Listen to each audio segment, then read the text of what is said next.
Hello friends, welcome to SMG channel. अगर आप मेरे चैनल के ऊपर नए हो तो चैनल को सब्सक्राइब कर दो and hit the bell icon to get the latest updates.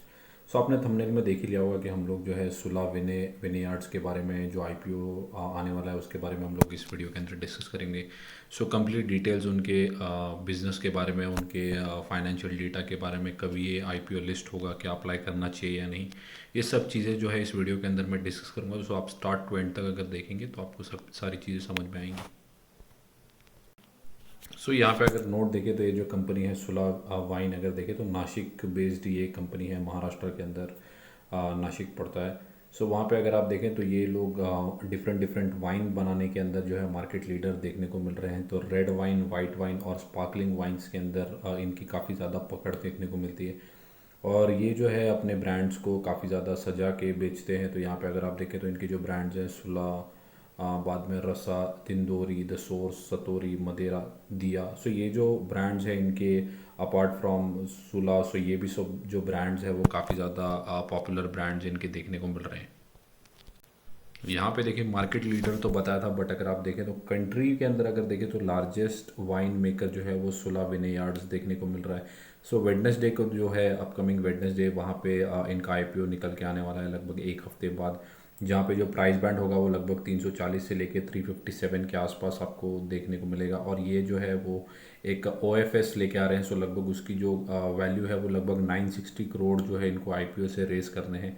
यहाँ पे जब जो सब्सक्रिप्शन है वो कहाँ से स्टार्ट होगा, 12 तारीख से जो है आप आईपीओ भर सकते हो।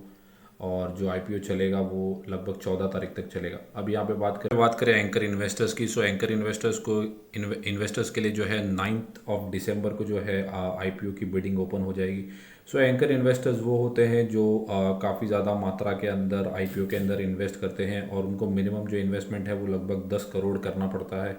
और उनका जो हम जैसे अगर आज के दिन अगर बाय करें और हमको अलॉट हो जाए तो हम लोग लिस्टिंग के डे पे भी बेच सकते हैं। बट एंकर इन्वेस्टर्स का जो है वो 30 डेज़ का लॉक इन पीरियड होता है। ये भी एक काफ़ी अच्छी इन्फॉर्मेशन है जो आपको यहाँ पे सीखने को मिलेगी कि मिनिमम जो है 10 करोड़ तो एंकर इन्वेस्टर्स को लगाने ही पड़ेंगे, और दूसरा जो है वो 30 डेज़ का लॉक इन पीरियड उनको रखना होगा।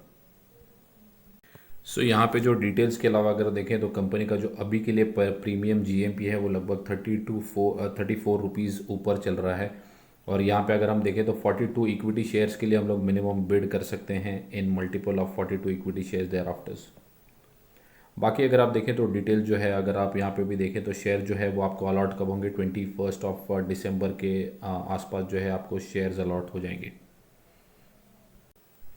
यहाँ पे भी कंप्लीट डिटेल्स है। 12 तारीख को लिस्ट होगा, 14 को क्लोज हो जाएगा, और अलॉटमेंट जो है वो 19 को होगा। रिफंड आपको 20 को हो जाएगा, और आपके डीमेट अकाउंट में आपको 21 के आसपास मिलेगा। और लिस्टिंग जो है वो 22 दिसंबर के आसपास जो है इस आईपीओ की हो जाएगी। अब कितने शेयर्स बाय करेंगे तो आपको कितने पैसे भरने पड़ेंगे ये भी देख लेते हैं। तो अगर आपको एक लॉट खरीदना है तो उसके अंदर आपको 42 शेयर्स मिलेंगे, जिसकी कीमत 14,994 के आसपास, लगभग 15,000 के आसपास जो है वो आपको प्राइस यहाँ पे एक लॉट की पड़ेगी। मैक्सिमम लॉट अगर एक रिटेल इन्वेस्टर अगर आप हैं तो आप 13 लॉट्स को अप्लाई कर सकते हैं, जिसकी वैल्यू 1,94,000 के आसपास आपको देखने को मिलेगी। और अगर यहाँ पे करंट होल्डिंग अगर देखें प्रमोटर्स की तो लगभग 28% के आसपास है। जब भी ये स्टॉक लिस्ट हो जाएगा या ये आईपीओ एक स्टॉक बन जाएगा, मार्केट के अंदर लिस्ट हो जाएगा, तब प्रमोटर की होल्डिंग जो है वो 23% के आसपास आ जाएगी। तो इसी को जो है वो ओएफएस कहते हैं, ऑफर फॉर सेल जो है। तो अपने प्रमोटर्स जो है वो अपने स्टेक को बेच के पैसे जुटाते हैं पब्लिक से।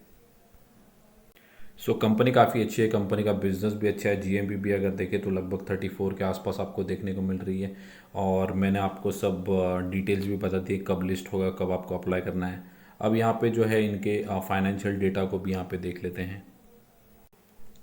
नेक्स्ट बात कर लेते हैं कि कंपनी का जो फाइनेंशियल डेटा है। यहाँ पे अगर आप प्रॉफिट पहले देखें या उसके पहले रेवेन्यू को अगर देखें तो 523 करोड़, 421 करोड़, कभी 160 करोड़, कभी 456 करोड़, कभी 225 करोड़ के आसपास। कंपनी के सेल्स जो है वो आपको वॉलेटाइल, जो कि हर मोस्ट ऑफ द आईपीओस के आपको देखने को मिलेंगे, कहाँ पर भी आपको एकदम ऐसी बड़ी ग्रोथ देखने को नहीं मिलेगी। सो यहाँ पे अगर आप देखें प्रॉफिट के सेगमेंट के अंदर, तो यहाँ पे 15 करोड़ के हर क्वार्टर ऑन क्वार्टर पिछले 5 क्वार्टर का जो डेटा है वो यहाँ पे पेश किया है। सो 16 करोड़ के आसपास की जो है लॉस होने के बाद 3 करोड़ का प्रॉफिट, फिर 4 करोड़ का, फिर सीधा जो है 52 करोड़ के आसपास का प्रॉफिट कंपनी ने किया। उसके बाद जो है वो 30 करोड़। सो कंपनी अगर देखें तो पिछले 4 क्वार्टर्स के अंदर तो प्रॉफिट के अंदर ही आपको देखने को मिल रही है। सो ये एक अच्छा साइन है। अब दूसरा साइन देखें तो कंपनी की जो बोरिंग्स है, तो 368 करोड़ से जो बोरिंग है वो इस अभी के लिए 214 करोड़ के आसपास कंपनी के बोरिंग्स हो चुके। सो कंपनी के जो कर्जा है उसके अंदर भी आपको लगातार गिरावट देखने को मिल रही है। बिजनेस मॉडल भी काफ़ी अच्छा है, कंजम्पशन भी काफ़ी अच्छा है, और सेल्स भी देखें तो वॉलेटाइल है बट ठीक ठाक ही है। सो आप यहाँ पे तो मैं कहूँगा कि आप अप्लाई करके चल सकते हैं। सो यहाँ पे शेयर्स की डिटेल्स भी मैंने दे दी है, और अभी के लिए जीएमपी भी देखे तो 34 रुपीज़ के आसपास ही चल रहा है। सो अच्छे खासे लिस्टिंग गेन जो है वो आपको इस आईपीओ के अंदर हो सकते हैं। सो अगर आपको डिटेल्स अच्छे लगे होंगे तो वीडियो को लाइक कर दो एंड चैनल को सब्सक्राइब। Thank you guys.